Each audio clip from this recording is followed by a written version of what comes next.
آج کی اس پیاری سی حدیث میں ہم دیکھیں گے، ہم پڑھیں گے کہ کیا ہم اللہ تعالیٰ کو روزے قیامت دیکھ سکیں گے کہ نہیں؟ کیا ہمارے درمیان اور اللہ تعالیٰ کے درمیان کوئی پردہ باقی رہ جائے گا؟ دیکھیے، آج کی بہت شارٹ سی ویڈیو ہے، تو اس کو پورا دیکھیے گا، اسکپ مت کریے گا۔ اور یہ ایک نالج ہے، اور علم تو ہمیں جہاں سے ملے ہمیں اس کو لے لینا چاہیے، اس کو حاصل کر لینا چاہیے۔ بے شک علم ایک سمندر ہے، اس کو جتنا حاصل کیا جائے اتنا کم ہے۔ اور آپ یہ بھی جانتے ہیں کہ بالکل اسلامک نالج کی طرف بہت ہی کم لوگ آتے ہیں، بے شک وہی لوگ آتے ہیں جن کو اللہ تعالیٰ لے کر آتے ہیں، اور پھر اللہ تعالیٰ بھی گنے چنے لوگوں کو لے کر آتے ہیں نا، جن کو اللہ تعالیٰ چاہتے ہیں کہ یہ لوگ جانیں اس بات کو۔ اور بے شک یہ اللہ تعالیٰ کی باتیں ہیں جو ہمارے نبی نے ہم تک پہنچائی ہیں۔ السلام علیکم ورحمۃ اللہ وبرکاتہ۔ کیسے ہیں آپ سب؟ آئی ہوپ آپ سب بہت اچھے ہوں گے۔ اللہ تعالیٰ آپ سب کو اچھا رکھے، اللہ تعالیٰ آپ سب کی نیک خواہشات کو پورا کرے، آمین ثم آمین۔ اور آپ سب کے لیے بہتر سے بہترین فیصلے کرے، اور پھر آپ کو ان کو سمجھنے کی توفیق عطا کرے، آمین ثم آمین۔ کیونکہ سب ٹائم ایسا ہوتا ہے کہ ہم نا اگر کسی چیز کو پانے کے لیے ہم اللہ تعالیٰ سے دعا کرتے ہیں کہ یہ مل جائے، تو پھر اگر وہ ہمیں اس ٹائم نہیں ملی تو آپ یہ نہ سوچا کریں کہ یہ چیز ہمیں نہیں ملی، اللہ تعالیٰ نے نہیں دی، یہ سوچا کریں اس کے پیچھے اللہ تعالیٰ کی حکمت کیا ہے۔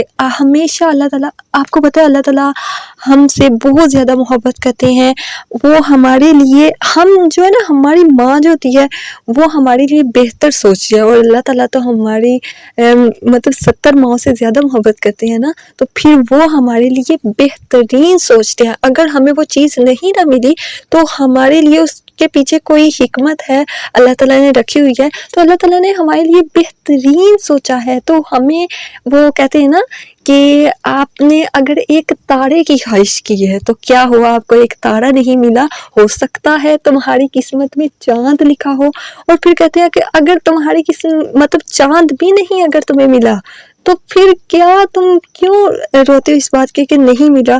تو ہو سکتا ہے، تھوڑا سا انتظار کر کر دیکھو، ہو سکتا ہے تمہاری قسمت میں پورا آسمان لکھا ہو۔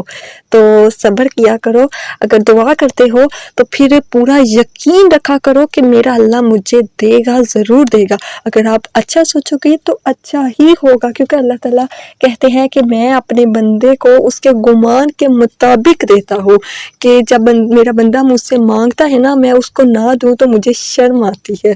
تو آپ جب مانگتے ہیں نا تو پورا یقین رکھا کریں کہ اللہ تعالیٰ ضرور دیں گے۔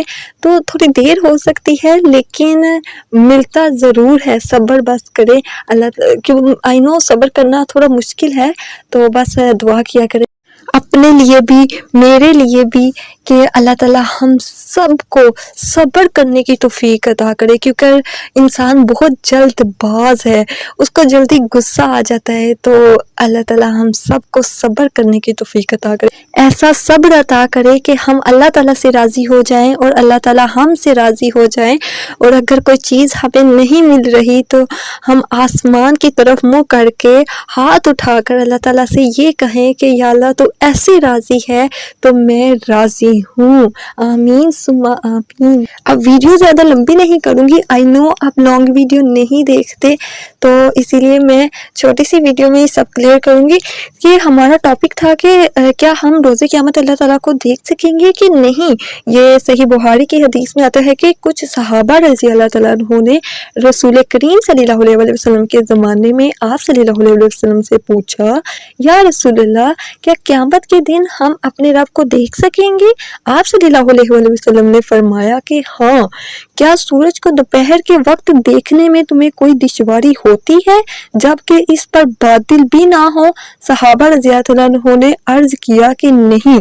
پھر آپ نے فرمایا، اور کیا 14ویں رات کے چاند کو دیکھنے میں تمہیں کچھ دشواری پیش آتی ہے جبکہ اس پر بادل نہ ہو؟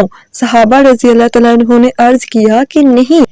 پھر آپ صلی اللہ علیہ وسلم نے فرمایا کہ بس اسی طرح تم بلا کسی دقت اور رکاوٹ کے اللہ تعالیٰ کو دیکھو گے۔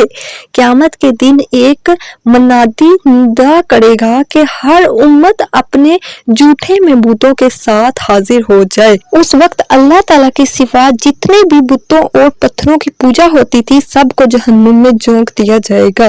پھر جب وہی لوگ باقی رہ جائیں گے جو صرف اللہ تعالیٰ کی پوجا کرتے تھے، خواہ نیک ہو یا گنہگار اور اہل کتاب کے کچھ لوگ، تو پہلے یہود کو بلایا جائے گا اور پوچھا جائے گا کہ تم اللہ تعالیٰ کے سوا کس کی پوجا کرتے تھے؟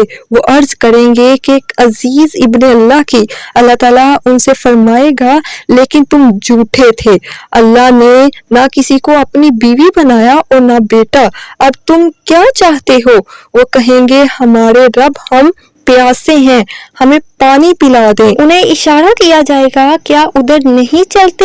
چنانچہ سب کو جہنم کی طرف لے جایا جائے گا۔ وہاں چمکتی ریت پانی کی طرح نظر آئے گی، باز باز کے ٹکڑے کیے دے رہی ہوگی، پھر سب کو آگ میں ڈال دیا جائے گا۔ پھر نصارہ کو بلایا جائے گا اور ان سے پوچھا جائے گا کہ تم کس کی عبادت کیا کرتے تھے؟ وہ کہیں گے کہ ہم مسیح ابن اللہ کی عبادت کرتے تھے۔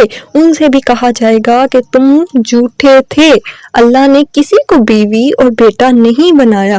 پھر ان سے پوچھا جائے گا کہ کیا چاہتے ہو، اور ان کے ساتھ یہودیوں کی طرح برتاؤ کیا جائے گا۔ استغفر اللہ۔ اور پھر یہاں تک کہ جب ان لوگوں کے سوا اور کوئی باقی نہیں رہے گا جو صرف اللہ کی عبادت کرتے تھے، خواہ وہ نیک ہو یا گنہگار، تو ان کے پاس ان کا رب ایک صورت میں جلوہ گر ہوگا جو پہلی صورت سے جس کو وہ دیکھ چکے ہوں گی ملتی جلتی ہوگی۔